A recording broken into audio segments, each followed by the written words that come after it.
All right. Hey, everybody. Thanks for joining today. We're going to jump right into inbound strategies for sales-led companies. Here we go. Share my screen, slideshow mode, and we are rocking and rolling. Thanks again for joining me, everybody. So topic today, inbound strategies for sales-led companies. Why are we talking about that? Because if you are in a sales-led company, you're probably experiencing at least some trouble with moving cold prospects from not knowing who you are at all to accelerating them all the way through to having a sales conversation with you, booking a meeting, setting up a proposal, and helping them understand how you can help them. B2B buying cycles are complex, and they're getting more and more complex by the week and the year, because there is so many different ways for buyers to research problems that they're experiencing and solutions to them, and then for them to determine the best path forward.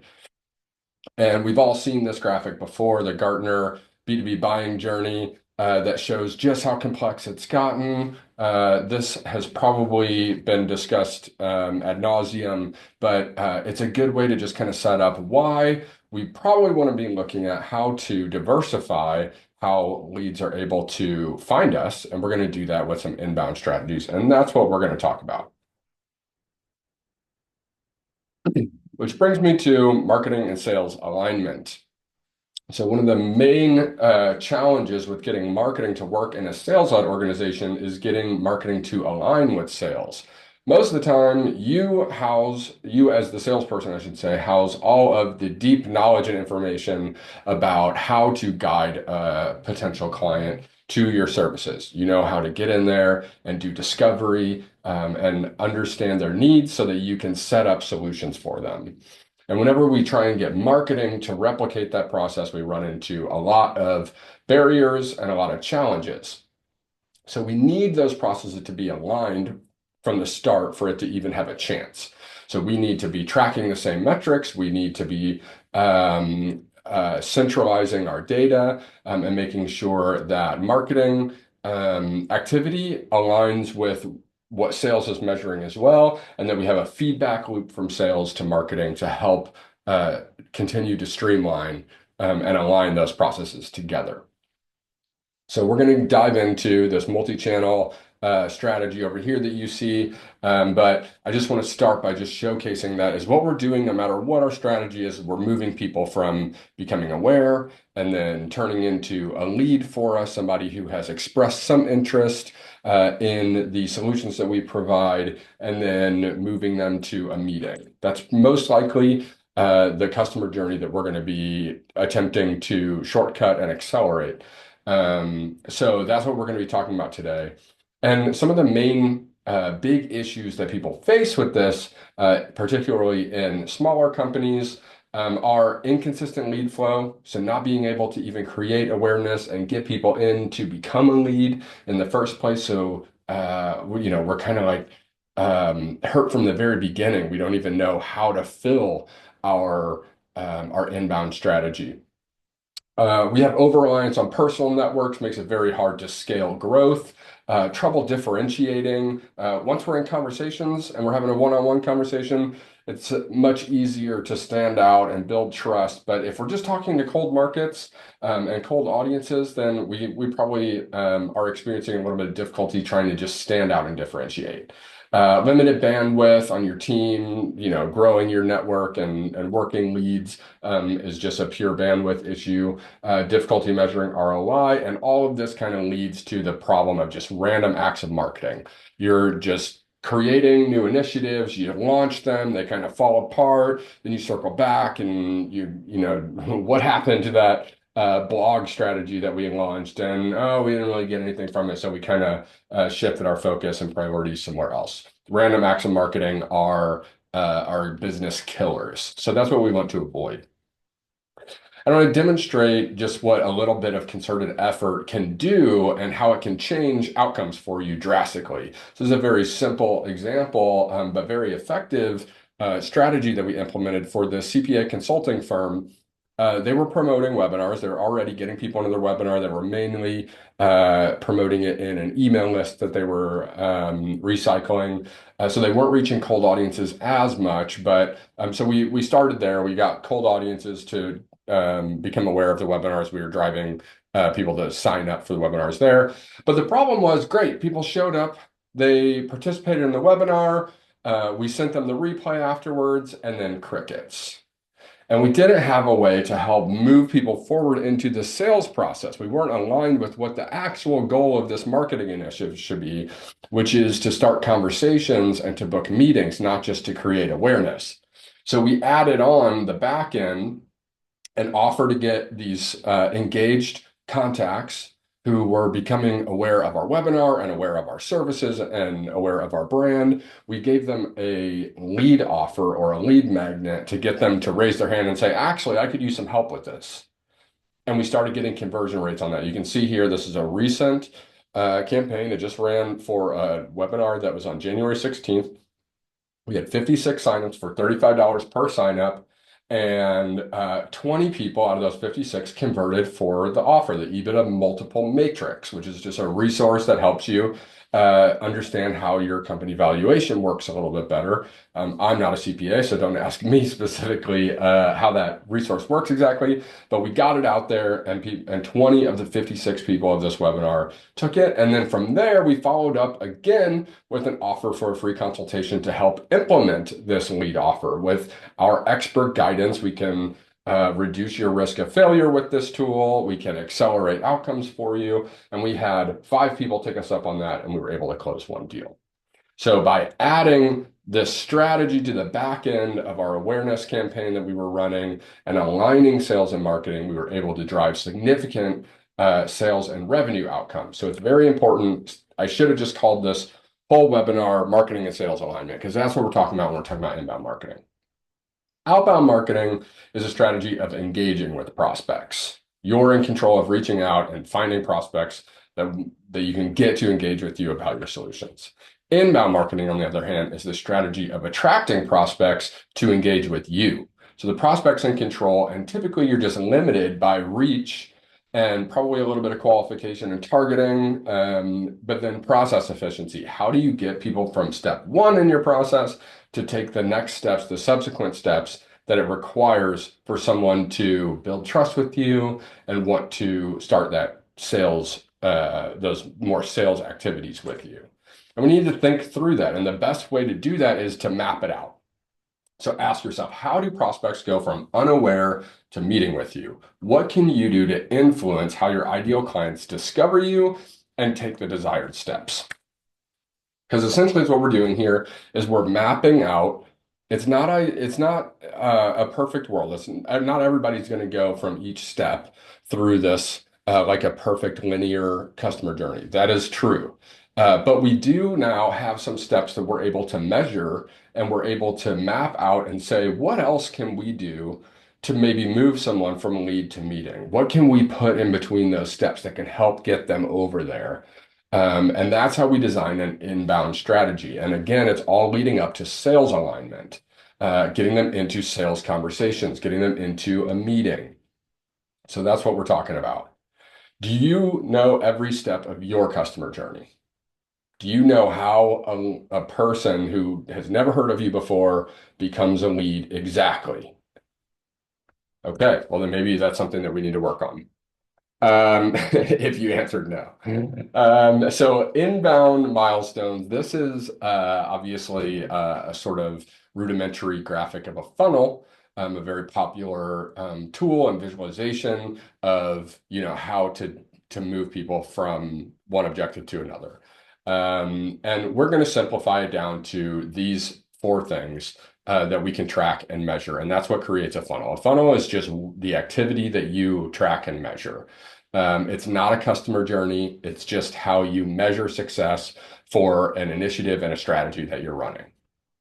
So we have awareness, leads, meetings, sales. We're just going to keep it simple. Those are the 4 things that we need to achieve. So that's what we're going to focus our strategy on.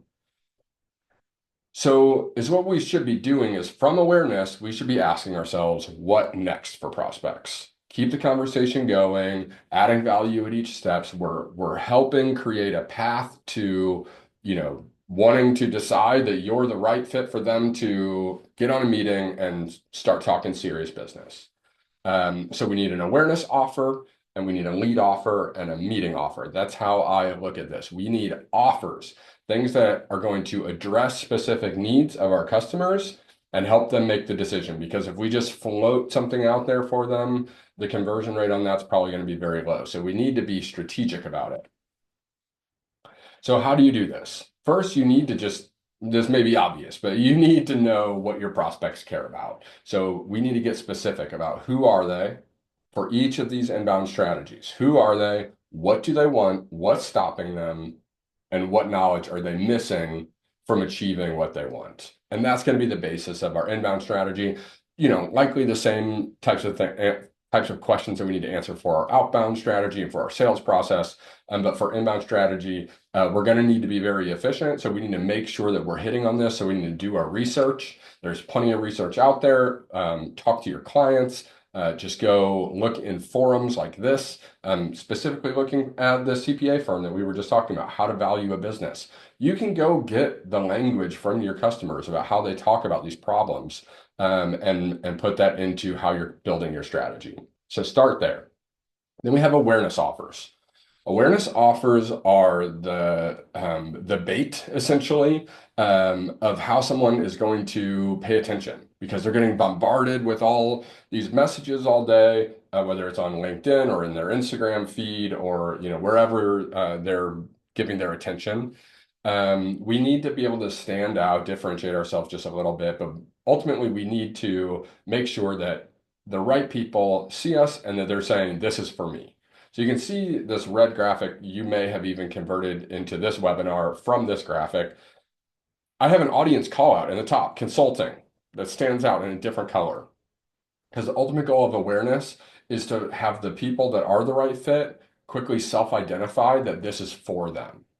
So consulting, inbound strategies for sales-led companies. I'm specifically speaking to a target, group of people that are experiencing a specific challenge with getting marketing going, and they're in a sales-led company and they just can't figure out how to get marketing going. So how to use educational content and strategic follow-up for sustainable growth. So, I don't know how perfect this is, but I think it illustrates the point of what the point of the awareness content is. So what makes good awareness content? Or awareness offers? Content marketing and thought leadership, webinars and virtual events. We're getting prospects' attention. We're creating a position of what we're focused on, what our expertise is about, and letting the customer decide whether it's relevant for them. We answer, who is this? What's it about? And why should I care? And then we're essentially, then hopefully the content itself is building awareness of our services, our trust, and credibility. So that's awareness. We have to create a strategy just for creating awareness. That's the point of webinars most of the time. It's not to sell. Maybe in some industries it is to sell, but in industries that we're talking about where it's a complex sale and we need to build trust, it's really our awareness offer. Then we need a lead offer. So next step after they attend a webinar, and now we've created awareness, we have a little bit of attention, we've positioned ourselves for a specific type of problem. Now we need to get someone to take the next step and say, actually, I kind of need some more help with this. So if you're a person that has already positioned themselves as an expert for them for a specific problem, wouldn't it make sense then that you could maybe be the person to help them take that next step?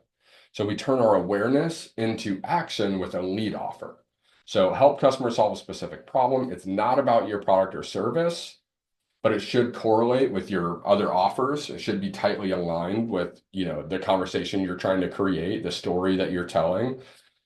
Make it easy to access. And then also just a quick point here, gauge your audience's interest with things before you add friction and qualification. Don't make someone fill out a 10-field form to determine whether or not your lead offer is good. Get it in there, get it out there, start running traffic to it, see if people bite, and then add friction. Okay. We don't need to qualify it first. We just need to make sure that we have a viable strategy.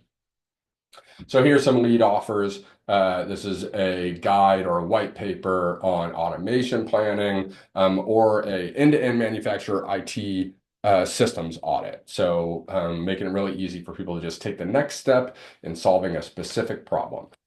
And then we have meeting offers. Give prospects a reason to meet with you. So this should be tailored very specifically to your lead offer, and it should keep the conversation going. Usually is what you're going to be doing here is providing personalized support. So you're kind of giving away the first step probably of your process or your service in order to kind of get somebody into your sales process. So in this example, we're going back to the case study I talked about earlier, where the how much is your company worth webinar that we promoted for a CPA firm. The lead offer that we promoted for that was a recast adjustment log. So we offered this recast adjustment log that allowed people to, take the next step sort of on their own and explore valuing their company. But then is what we do that really gets the ball rolling is we follow up and say, hey, if you'd like, we can help you implement that recast adjustment log. See how it ties in really tightly with the lead offer? So we need to go from awareness to lead to meeting, the things that we're really focused on. We're building a strategy for that. And it increases in value as we go. And we're creating sales alignment throughout our entire marketing process. We have shared definitions and goals. We have persona alignment, messaging alignment. We're creating sales enablement content that's helping set up the conversation for sales. And we have a centralized lead database, hopefully, where we're managing all this data. We're setting follow-up reminders. We're automating follow-ups. And we're reactivating those audiences. Back to this example, just to demonstrate and illustrate the full cycle here. We had how much is our company worth, the recast adjustment log, and the meeting offer. And then that gives us what we're able to measure, the funnel. And then we're able to create our process map that we looked at earlier. And we're able to go in and say, what can we add here? What next to help move people forward? Couple quick tactical things. Audiences. So if you're, stuck at that stage where you can't even get leads in your pipeline, or in your funnel, we need to first reach the right people. And there's a couple things I want to point out here. One of your best friends is going to be social platforms, and the targeting capabilities that are on social platforms are insane.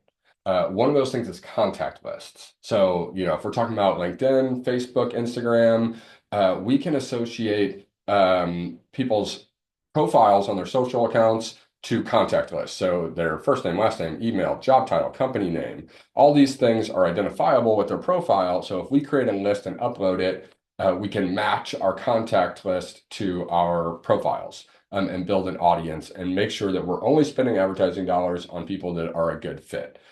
And then we can also use that list to create what's called predictive audiences or lookalike audiences. So let's say we have a small list, not big enough really for an advertising audience. Let's say we only have 300 people that are on our prospect list that normally we would be working through sales process. But here we have an opportunity to expand our audience, get a little bit more leverage out of our distribution channels. And what we can do is create a predictive audience. So based on those 300 people on our list, we can give that to the platform and say, go find people that have the same characteristics and behaviors as people on my list, and it'll create this predictive lookalike audience for you. A couple places that you can get data to use for your lookalike or predictive audience is prospect lists. You can use your customer list. So pull all the contact information from your customers from your CRM. You can use your email list, or you can just create them off of activities that people have been doing on your website or with social media. So for instance, if they opened a form, but they didn't complete it, you can create an audience from that, and then you can create a predictive audience from that. So great way to quickly find more people that are prospective customers for you. And then lead gen forms. I just want to call this out too. Don't always just send people to a website landing page form. Those are just kind of a turnoff for people. They just feel like it's something gated just to get their contact information. Instead, if you're promoting on social, use the lead gen form functionality, which comes with the lead generation ad campaign objective. So if you go in and you set up an ad campaign and you choose the lead generation objective, then you'll have this ability to use these forms where whenever they click on your ad, they stay on the platform, a little form pops up. It's already filled out with their information because it's pulling it from their social profile. All they have to do is click submit. And is what you want to do with these is just don't even give people a reason to think about it. Just enter the information you're signing up for, the thing that you just clicked, and you'll get a high conversion rate on those. And then also just have to mention paid search, great classic channel for inbound marketing. So we're getting people to find us through high intent keyword searches.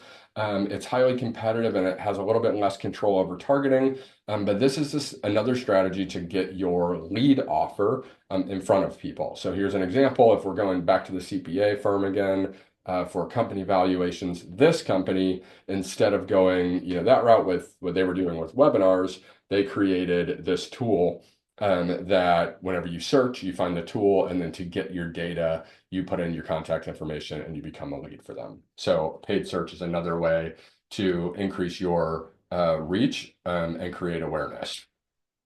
And whenever we're doing this, we have multiple strategies running.